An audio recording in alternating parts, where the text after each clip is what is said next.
السلام علیکم ورحمۃ اللہ وبرکاتہ۔ میرے محترم بھائیو، دوستو، ماؤں بہنوں، آج میں نے آپ کو بیت الخلاء سے باہر نکلنے کی دعا بیان کرنی ہے، اور وہ بھی حدیث مبارکہ کی روشنی میں کہ بیت الخلاء سے باہر نکلنے کی دعا کیا ہے۔ تو دیکھو، نبی کریم صلی اللہ علیہ وسلم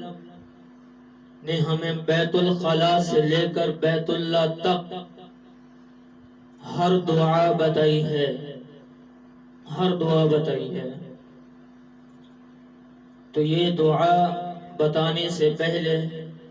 آپ سے ایک درخواست کی جائے گی کہ اگر آپ میرے چینل کے اوپر نئے ہیں تو اسے ضرور سبسکرائب کیجئے، گھنٹی کے بٹن کو پریس کیجئے تاکہ آپ تک ہر ویڈیو جو ہے وہ ٹائم ٹو ٹائم پہنچتی رہے۔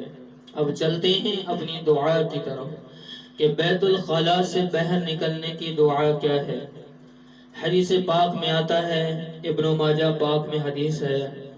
بسم اللہ الرحمن الرحیم، عن انس بن مالک رضی اللہ تعالی عنہ، حضرت انس بن مالک رضی اللہ تعالی عنہ سے روایت ہے، قال، فرمایا، کان النبی صلی اللہ علیہ وسلم،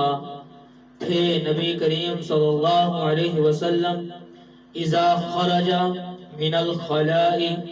آپ جس وقت بیت الخلاء سے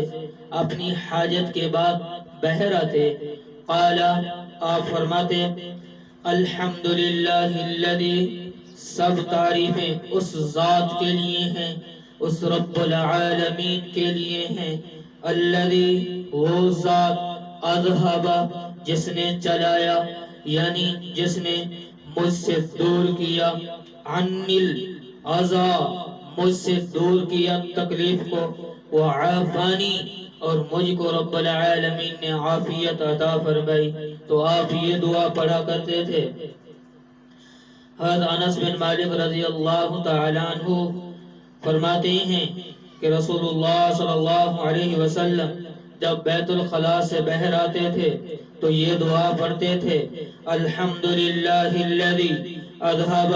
عنی الاذی وعافانی، کہ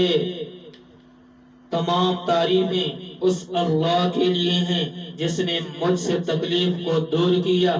اور مجھے عافیت عطا فرمائی۔